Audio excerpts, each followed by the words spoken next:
children, and has lived in refugee camps for the past, like, 45 years of her life. Well, she passed away 3 years ago.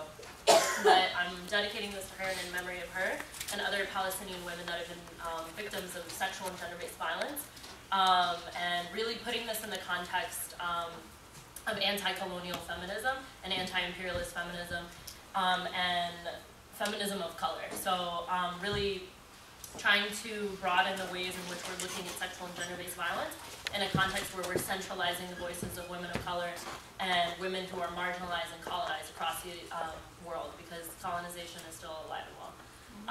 So I'm just going to read an excerpt of an article called Sexual Violence, Women's Bodies, and Israeli Settler Colonialism that was written by several different Palestinian women and feminists that I think really puts the context of what I'm about to say in context. So, sexual and gender violence are not merely a tool of patriarchal control, the byproduct of war or intensified conflict. Colonial relationships are themselves gendered and sexualized. We contend that sexual violence, a logic embedded in the Israeli settler colonial project, follows two contradictory principles that operate simultaneously: invasion, violation, occupation, and supremacy, purification, and demarcation. That is, the Zionist settler colonial project's invasion, violation, and occupation of indigenous Palestinians' bodies, lives, and land is intimately intertwined with its demarcation of racialized geographical and physical boundaries between Jewish citizenry and Palestinian natives, as well as attempts to purify the Jewish national body of the Palestinian body, which is framed as a biopolitical contaminant. It is thus that the logic of sexual violence embedded in the Zionist regime energizes historical and continuous attacks on Palestinian bodies and lives.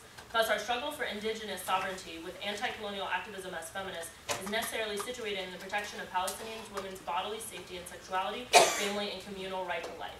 It is a struggle against the hyper-masculine Zionist military and settler apparatus that frame Palestinian women as inherently threatening racialized others, whose bodies must be violated and destroyed as the internal enemy and reproducers of Palestinians. This logic is inseparable from the settler colonial logic of elimination.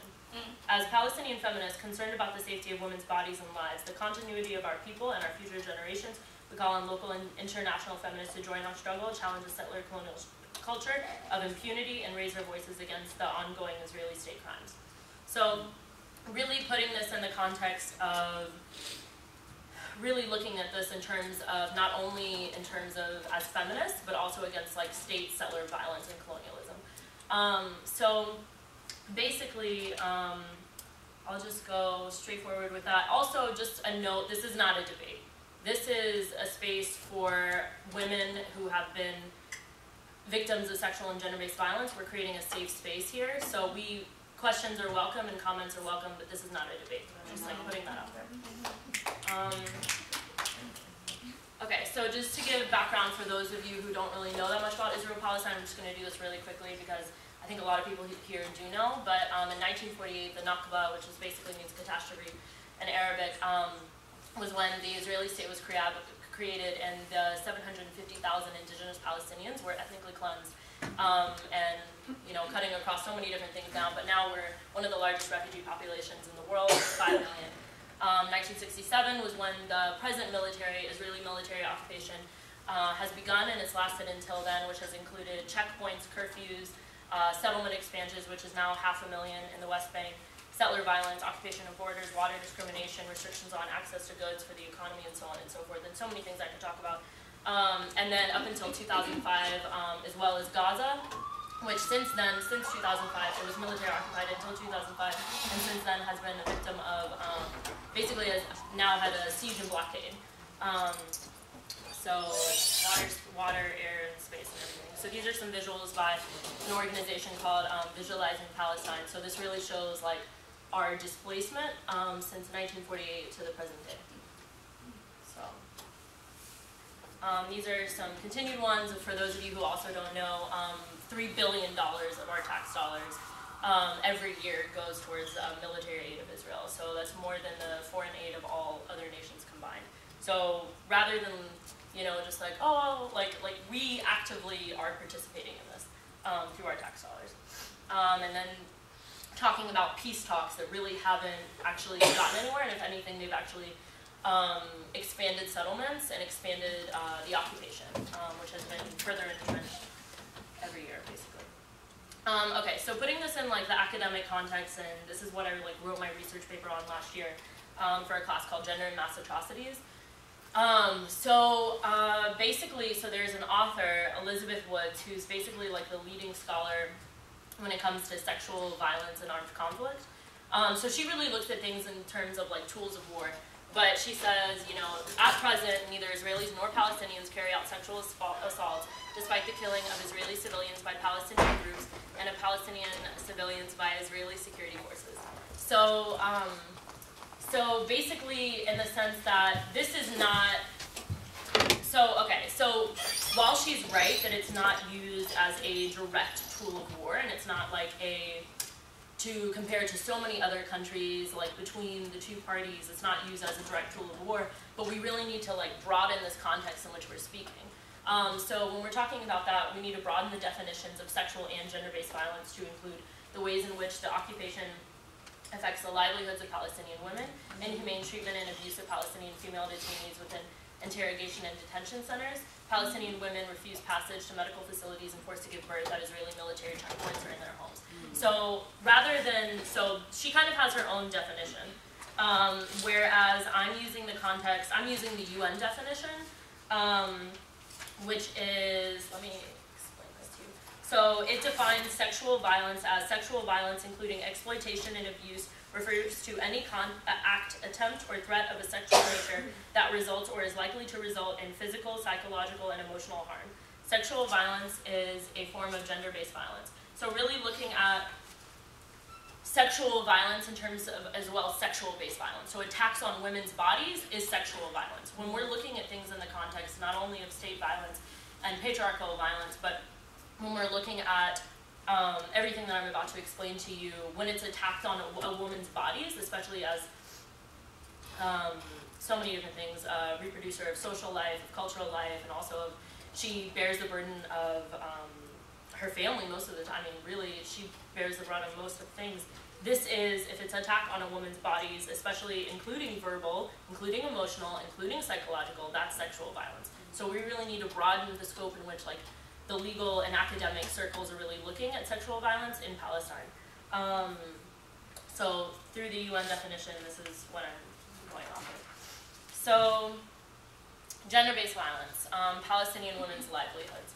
So basically, really looking at, so I'm going to cover a few different things. I'm going to cover, through the gender dimension, the economic impacts of military checkpoints due to limited movements of people and goods, effects of home demolitions, which I'll get into that, and the burden placed on mothers and wives with a high concentration of Palestinian husbands being in prison, which is 1 in every 4 families.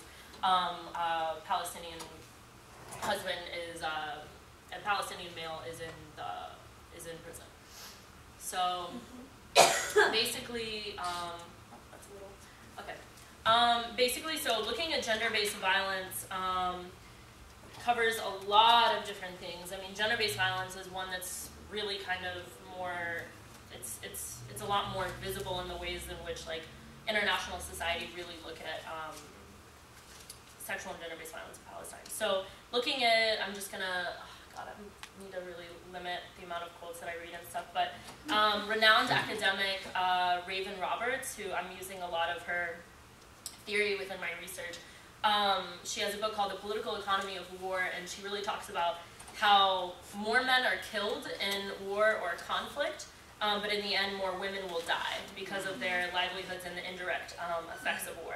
So this is looked at in the enduring increase in sexual violence and also the effects of widowhood and gender-specific violence, such as women's access to power and resources, gender consent, women's access to power and resources, and the ways that war affects livelihood systems. So really looking at the occupation, not just as something that, like, occupation is entrenched in every aspect of people's lives, but really looking at how that affects, like, women's livelihoods as, you know, the bearer of so much while their husbands are in prison or so on and so forth. So going forward with that, so looking at the economic impacts of military checkpoints due to limited movement of people and goods.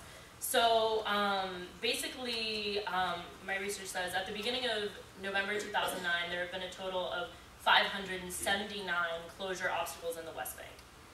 including 69 permanently staffed checkpoints, 21 partial checkpoints, and 488 unstaffed obstacles, not including the 8 Green Line checkpoints. So basically, in a place smaller than the size of Delaware, there are 547 restrictions of movement. So we're not just saying restrictions of movement in the sense of, oh, it's just like a little bit annoying when you're trying to go somewhere. We're talking hours a day when you're trying to go to work, when you're trying to take your family, like you're literally trying to make daily tasks. It's a part of every single aspect of your life because you are Palestinian. That's literally how, this is what it's about. So how does that affect women's access to,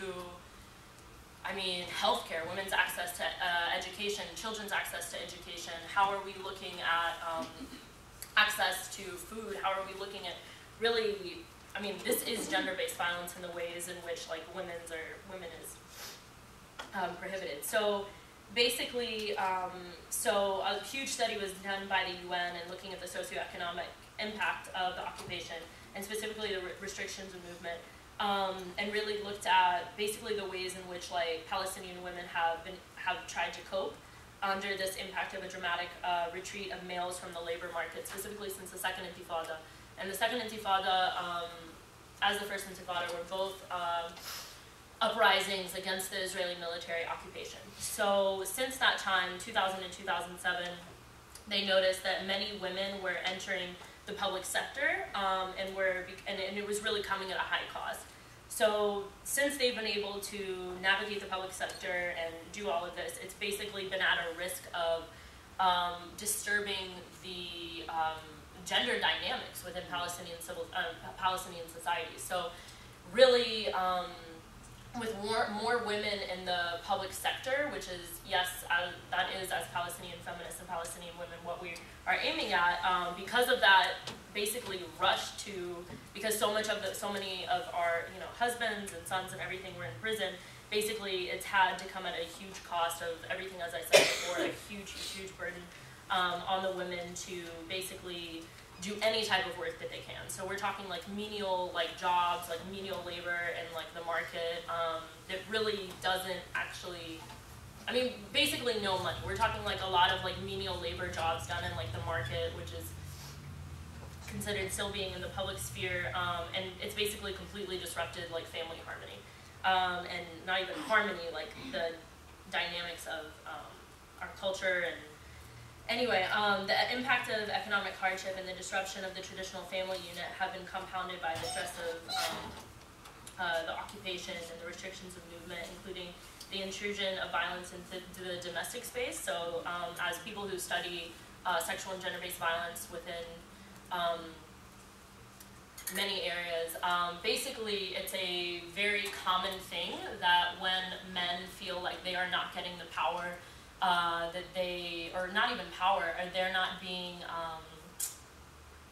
their power or something being respected in the public life and continuously being humiliated at checkpoints, I'll go into that, and continuously being emasculated by the Israeli military, that violence has been transferred into the domestic space and in the home. So domestic violence has increased exponentially. So not saying, that it's the only cause, because we absolutely have patriarchal violence in our own communities, but really looking at the ways in which this has been mitigated and exacerbated by the occupation. So it's basically, contributed to the long-term deterioration of the social fabric, including employment for women, actual jobs, not just menial labor jobs, and in the street, we're basically spending all day there and not actually being able to actually, common to a lot of poor women in the United States, working tirelessly, immigrant women in the US, working tireless jobs day in and day out, and not being able to actually, minimum wage, getting you basically nowhere. So looking at that kind of as a comparison. In their encounter with Israeli soldiers, women are in many ways more vulnerable than men. In this arena, without family protection, a woman faces only the uncertainty of safe passage, the possibility of delays moving from one area to another, and the humiliation that accompanies intrusive body searches and detainment, but also the risk of compromise to her reputation. As a woman's reputation is intrinsically linked to family honor, what happens to a Palestinian woman when she encounters the apparatus of occupation during, for example, surges at checkpoints can have devastating consequences on her autonomy, mobility, aspirations for education, and work. This is not so for men, whose reputation is not affected in the same gendered way. In addition, the application process to obtain permits and the feats of getting goods to markets, of finding employment, of visiting family, and of accessing services that fall outside the boundaries of home all pose additional challenges for women that stem from the prevalent culture of gender relations, exacerbated by restrictions. And then this is like further, if not, I mean, so much exacerbated when we're looking at the livelihoods for women in Gaza. I mean, I can go into that, but I think for time purposes, I need to keep it pretty short, so I'll focus on the West Bank. So looking at home demolitions.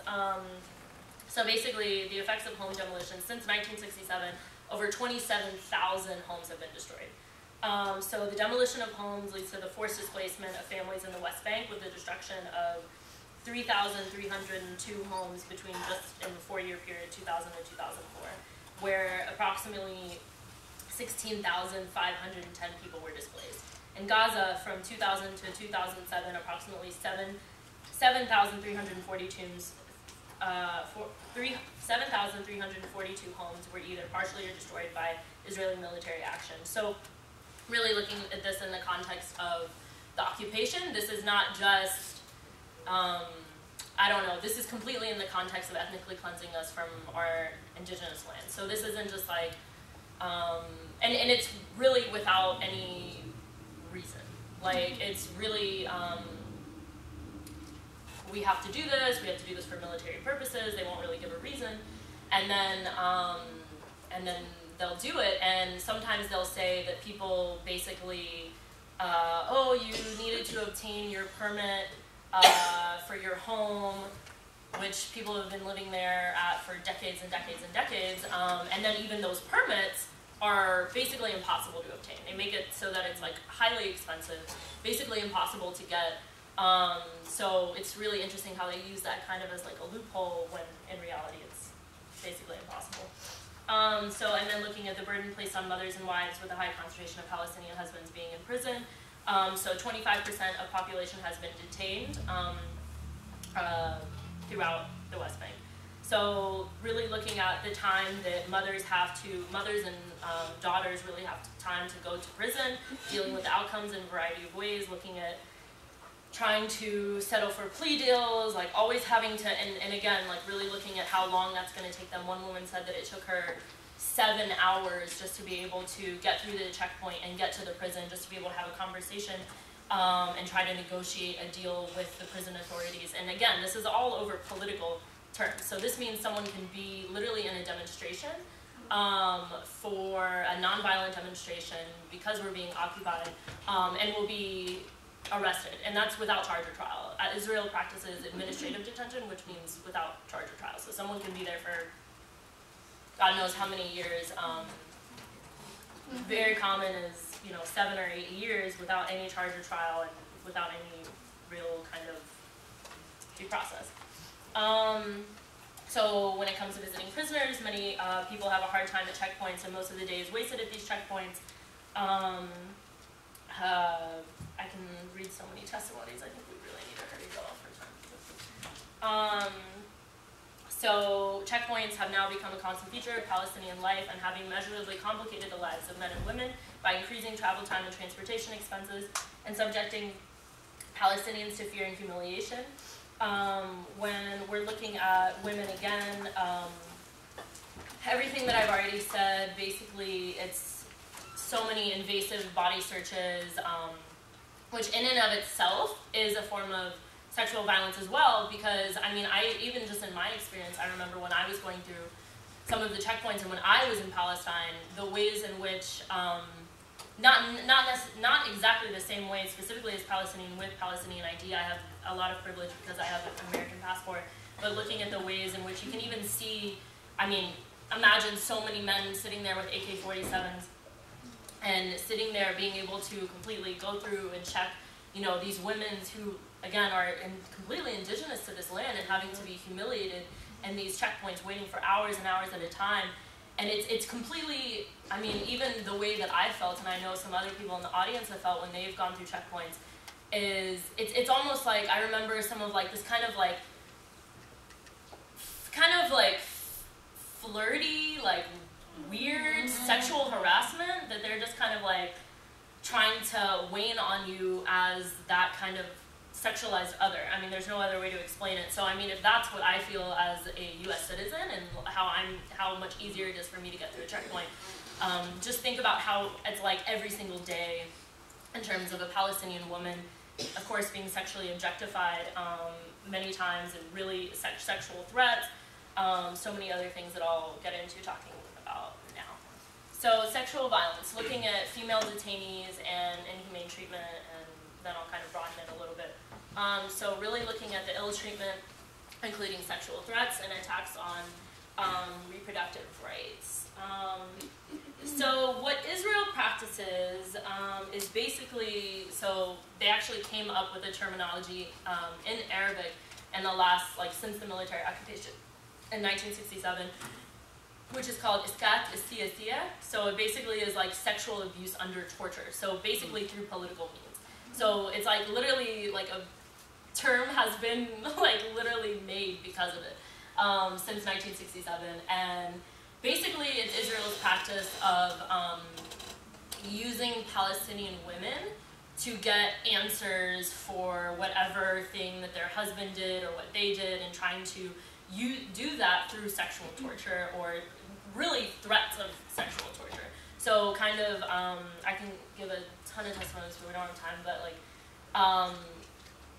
basically like, I will threaten to, like, I will rape you if you don't tell me exactly, you know, why your husband was involved in this demonstration, you know, or what, you know, political organizations is he affiliated with.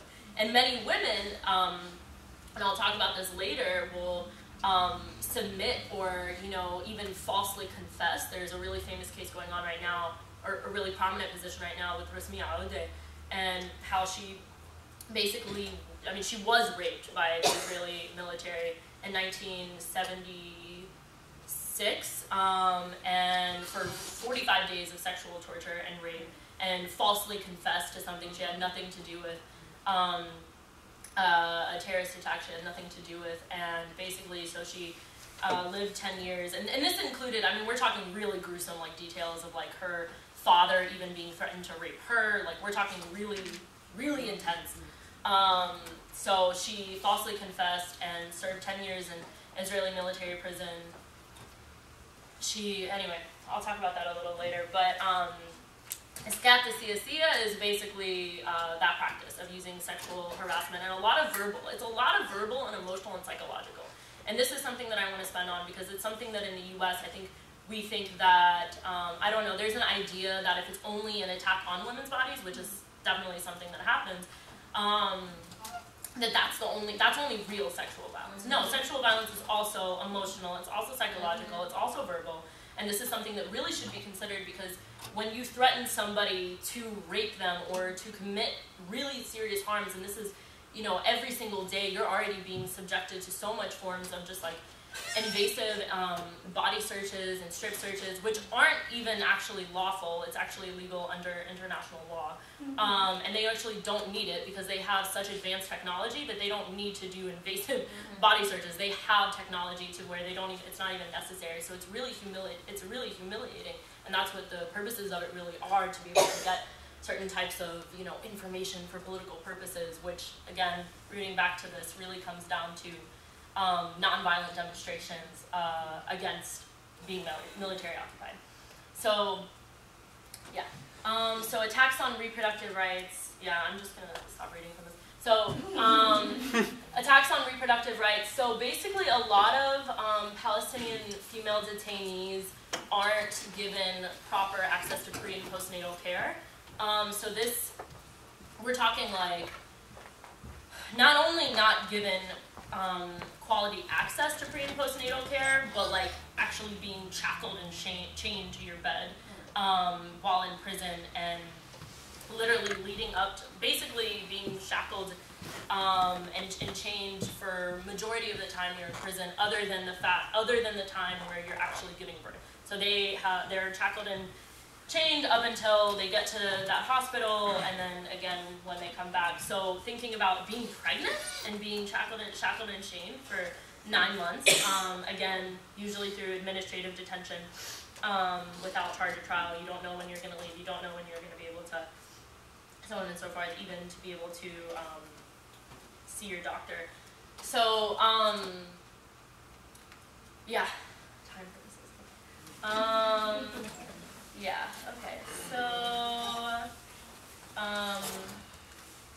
So a lot of women in these prisons have endured beatings, insults, threats, sexually explicit harassment, sexual violence, humiliation, so on and so forth. I've already talked about, most of the facilities are really unhygienic as well. Really, really, really low quality. So you can say like, oh, okay, it's just a prison, like whatever. But like, no, that's literally, again, we don't know most of the time, even like while you're there, most people have to endure like long months before they're even, basically before they're even like, sometimes if they're tried or so on, you have to endure like months of like interrogation and torture before you're even, so on and so forth. So really looking at, so most of these cells are overcrowded, dirty, infected with rodents and cockroaches. There is a total absence of basic hygiene. Women have been denied sanitary pads when menstruating. The heat is unbearable. The windows are closed and covered so that hardly any air or daylight can enter. The food is insufficient and of an inferior quality and dirty, and often containing insects and worms at times. There are not enough portions for all of the women. So I would spend longer on this if I could, but also tying into the U.S.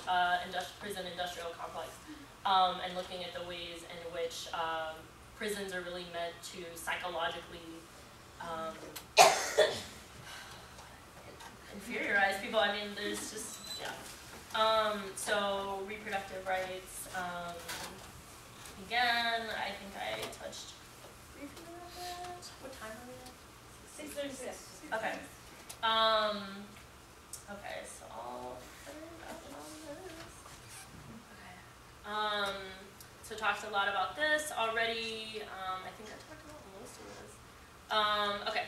So other aspects of sexual violence is women inhibited access to hospitals. So this is both the gender and sexual based violence and dimension. So basically, as I said, so here's a map of the West Bank, and these include the 547 roadblocks, checkpoints, and just like access, unaccess to movement. So any type of, so I'd say, I think, what is the population? It's like, I think I read the numbers to you all before, but anyway, it all totals to be 547. So when we're looking at birth at checkpoints, so this is a pretty good visual. Well, so this is a pregnant Palestinian woman being basically pushed up against an Israeli military truck.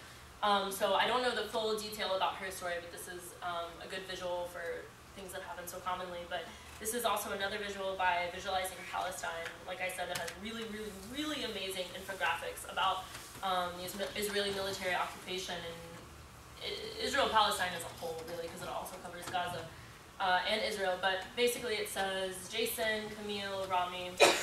Jason, I was born at a Cleveland clinic. Camille, I was born at St. Vincent de Paul Hospital. And Rami, I was born at Kalandia Checkpoint.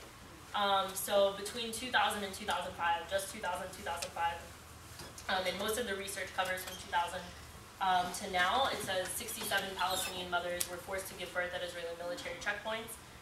36 babies died.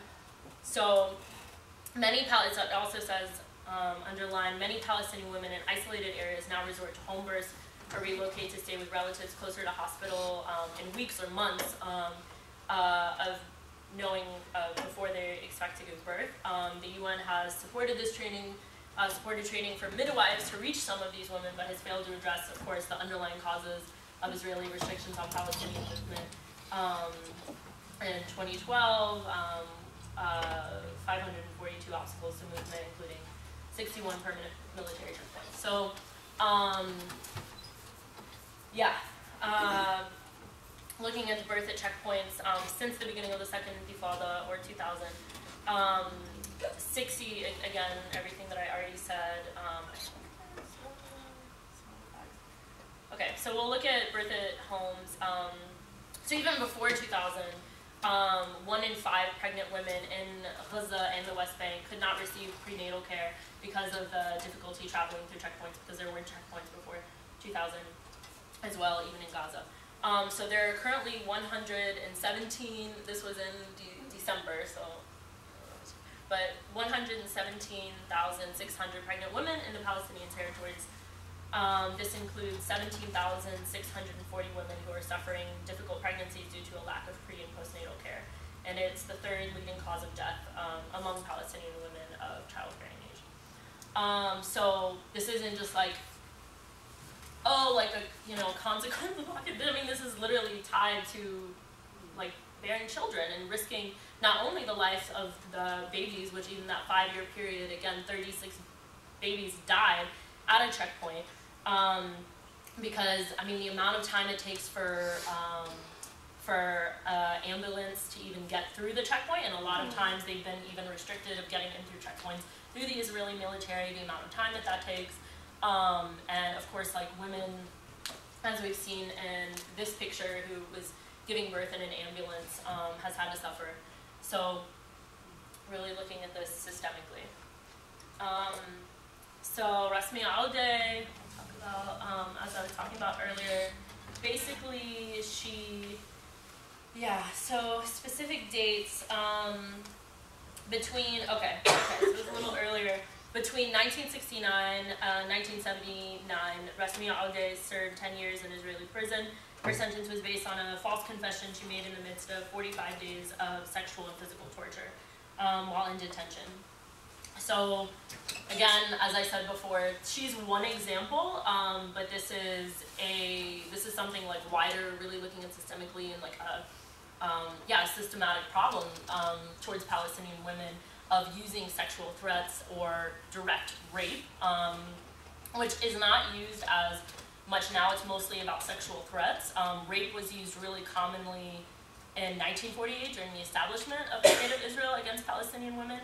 And during a lot of the massacres and the onslaughts that happened to specifically create and destroy certain villages. Like my village was literally completely destroyed and off the map. And rape was used, and sexual violence were used very, very, very commonly in the state, in the establishment of the State of Israel. But since then, it's mostly been about sexual threats. But she is a very specific case where she was raped. She was raped with an object. They threatened to rape her through, I mean, they're both physical contact, but instead they raped her with an object, and they threatened for her father to rape her unless she didn't confess to, again, this false confession, which was a suicide bombing that she did. So she's one case, but this is happening right now, like as we speak. So looking at her life since then, following her release, she was exiled from her Palestinian homeland and eventually immigrated to the U.S. from Jordan in 1994 as a legal residence, where she tried to put her memories of torture behind her. She became a naturalized citizen, and basically, so she has very, very, very severe PTSD. It's something that even like talking to her, some of my friends are really involved in a lot of activism and doing activism with her in Chicago. Very, very, very severe PTSD. So we're talking even like the ways in which she interacts with people. You can really see even through her disabilities and speaking. So when she was coming in to the U.S., she did not put that she was basically arrested, because there's also a lot of trouble that a lot of her psychologist has said on behalf of her, that her mental illness and her PTSD specifically effects of when she was coming into the U.S. were so low, and she was so severely disabled that she in a lot of ways, and English was a huge issue when she was coming over here. So yeah, she put that she hadn't been arrested because she had just served 10 years, and she was thinking, okay, I've moved on from this point. So basically, in the last 30 years, She's worked tirelessly, involved in Chicago through human rights work and doing work specifically with a lot of other Arab women activists, and has been basically like a main stronghold. She's been the community leader of, I don't have the organization with me right now, but it's like a major human rights group in Chicago working with Arab women and other Chicago activists. And basically since then, so in 2013, a very pro-Israel lawyer basically kind of started to look at her records and tried to look at her stuff and was like, oh, she says, you know, and she's been a citizen for 30 years, so on and so forth. She, you know, has been a U.S. citizen since then, and basically is like, you know, did she falsely say that she hadn't been arrested? So basically since then, you know, even after her psychologist and her mental health physician have tried to basically talk on behalf of her and talk about how severely basically disabled that she has been since all of the sexual torture and just torture in general in the 10 years that she was in those Israeli prisons. She's tried to explain like everything on behalf of her during the trial, and they have not won. And basically as of a couple weeks ago, she has been convicted, and I don't have the most like recent details like on paper of the specific details, but basically she's been convicted. I think her fines are something like $300,000. She's supposed to serve, I think, I don't know how many years, and then be deported back to Jordan. So again, this is one case, and this is a very recent case, but really looking at like how even in such a, what people would, you know, define as an extreme or particular case like right now, this is not uncommon for Palestinian women to be, you know, sexually harassed and tortured during detainment, and what this would lead to. So even after she falsely confesses under torture, serving those 10 years and everything, and really looking at how this has been long-term disabilities that have caused for her PTSD and what this can lead to. Just to talk, I added like a bunch of slides today, so I was like, okay, if I'm going to be talking about Palestinian women, I might as well talk a little bit about some other things. I didn't have a ton of time to prepare a lot on Palestinian feminism as a whole, but kind of really looking at, yeah, I don't have a ton of time to talk about it, but Palestinian women and what we're doing to fight against the occupation, and not just as these, you know, oppressed others that are just docile and submissive and can't do anything. We've been directly involved in marches in the public sphere, specifically during the first Intifada.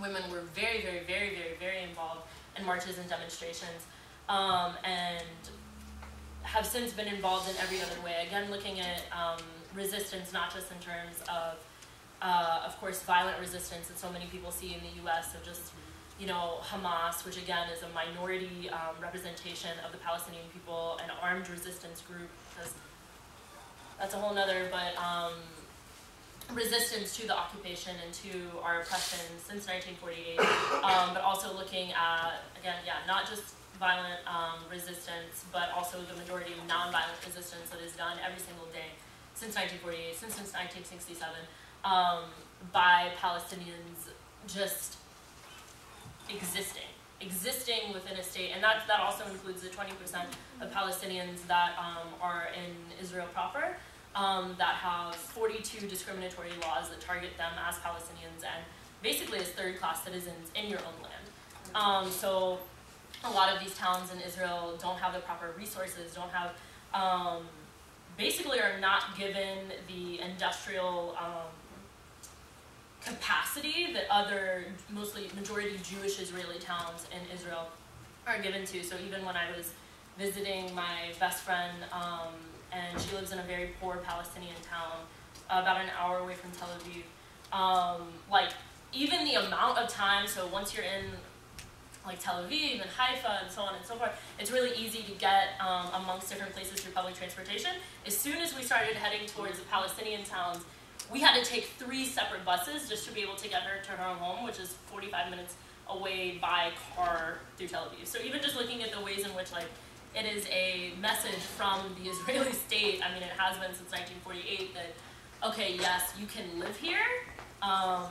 You know, again, this is 160,000 of the 160,000 Palestinians that stayed in Israel, and the other 750,000 that were displaced and are, you know, have been in exile since the creation of the state.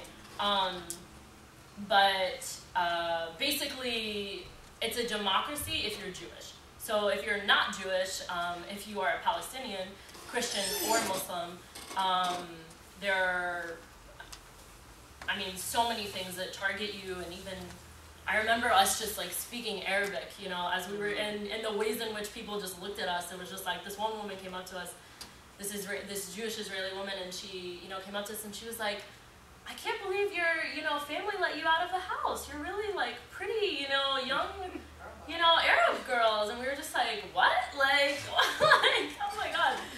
So even just looking at, just like, this is just us speaking Arabic in the, like, the public sphere, and the different ways in which, like, I saw as, like, my friends were literally, again, existing just to resist on your own land, resisting to exist on your own land. And even to speak your language, to be able to practice so many things that are part of our indigenous culture. So, Palestinian women's and feminist groups, including the General Union of Palestinian Women and the Palestinian Federation of Women's Action Committees have been an integral element of the Palestinian call for BDS against Israel since its inception. This nonviolent and human rights-based campaign makes 3 demands of Israel, calling for boycotts and divestment initiatives against Israel until it meets obligations under international law. So by ending its occupation of all Arab lands, so this really, so looking at it in the context of Israel-Palestine, so what they mean by all Arab lands is the West Bank, and in East Jerusalem and the Golan Heights, which is like, technically it's like Syrian land, so that's what they meant by Arab lands, but really specifically looking at the occupation of the West Bank and then siege and blockade of Gaza. 2, recognizing the full and fundamental rights of the Palestinian citizens of Israel to full equality. So really looking at these 42 discriminatory laws that target them. So many, I mean, yeah, that's a whole nother, but really looking at this not in terms of, okay, is this going to be a democracy just for Jewish citizens of Israel? Because then you need to call it what it is, because right now this is apartheid. If you are not a Jewish citizen, you live under apartheid. So this is not just in Israel, again, in the West Bank, but yeah, so for Israel proper, recognizing the equal rights of Palestinians, and then 3rd, respecting, protecting, and promoting the rights of Palestinian refugees to return to their homes and properties as stipulated by UN Resolution 194. So this includes the right of return or even of compensation for the now 5 million refugees that are spread mostly in Lebanon, Jordan, Syria as well, small amount in Egypt, Jordan, and then also the US, and majority actually of the non-Arab states are actually in Chile. Majority of our diaspora is actually in Chile. So really looking at right of return or right of return and compensation is also stipulated under that resolution. So those are the calls for BDS. And basically BDS, you know, we can sit here and we can have educational dialogues and we can talk about what's going on in Palestine and education campaigns, but basically occupation's getting worse, settlements are expanding. As we speak right now, Palestinian men and women are being, I don't even know what time it is there, but oh no, it's actually probably military curfew right now, which means you can't leave your house. But talking about checkpoints, everything a part of daily life. This is daily life for Palestinians. This isn't an every now and then, this is parts of your life that every single day you're being humiliated, you're being oppressed, you're being violent. I mean, but this is really about oppression. This is a power dynamic at play, and contrary to what the US media specifically, because this isn't what a lot of people in even Europe or Canada or even Latin America are hearing, and they understand that this is about occupation, and they understand that these are power dynamics at play. In the US, we don't hear that. We hear, oh, it's a 50-50 situation, they can't, there's 2 equal sides, they can't really get along, you know, why don't they just sit around at a table together and realize we're all human? When we are indigenous people of the land that have been continuously ethnically cleansed and oppressed from living in our land, from having the rights to be able to live on our indigenous ties to the land. So not just, again, we can sit here and we can talk about it and we can educate other people about what's going on to both Palestinian men and women, and transgender and non-conforming people as well, but really we need to act. So what can we do as American citizens, specifically who are literally profiting? I mean, we fund the occupation. It's direct. $3 billion of our tax dollars are funding the occupation every year. So that's the next plan till 2020. The next 9 years is another $30 billion towards Israel. So looking at the ways in which that could affect our infrastructure, our healthcare, our tax, I mean, so much of this, like really looking at this broader, but we have to act on this. And basically, until Israel respects the full and fundamental rights of the Palestinian people and complies by international law. This isn't something where these have been like UN resolutions that have been stipulated since 1948, both 194 and 242, calling for all three of these things, all three of these. So basically, divesting from companies that profit from the occupation, so whether that's Motorola, Veolia, these are like some of the main organizations that build the separation barrier or apartheid wall, that literally make the technology at checkpoints, so like fingerprint systems, all these different things, the segregated buses, the segregated roads, many other things. The main companies are Motorola, Veolia, HP, Caterpillar, the construction company that demolishes Palestinian homes. And those are like the main ones. So there's a lot of others, but really targeting these direct companies to be able to say, not in my university, my university, not in my name, I will be paying to fund the oppression of an entire people. So it's been very, very, very successful. BDS was called by Palestinian civil society in 2007 by over 200 civil society groups, including these feminist and women's organizations, that are calling on the international community to say, actually, you do have a role. You know, while we are doing our best, we are resisting as much as we can, non-violently. We are resisting every day, and we are calling on the international community to say, specifically those in the U.S. And those in the West, what you can do to be able to basically put pressure on Israel, whether that's through boycott, divestment, sanctions, to be able to end the occupation and respect the full and fundamental rights of all Palestinian people. Both Israelis and Palestinians of the land should have full and fundamental rights. So but unless we put pressure on Israel, especially one of the most powerful militaries in the world, they're not going to seize power. We've seen through history, you don't just seize power and just decide that you're going to give the rights of the marginalized population, like that's, you know, what's the Asada Shakur, like, you know, no one in history has ever got their freedom through appealing to the moral sense of their oppressor. So we have to put economic pressure on Israel to be able to say, these companies, you know, our money will not directly be involved in this. So as U.S. citizens, we have a role in this. This isn't something we can just sit by and stand when our tax dollars, again, are directly funding this. And to be able to say that we really need to look broadly at the international sphere, and specifically as U.S. citizens, and how are we contributing to the imperialism and the neo-colonialism of other nations. So that is what we are doing. So, and these are my sources.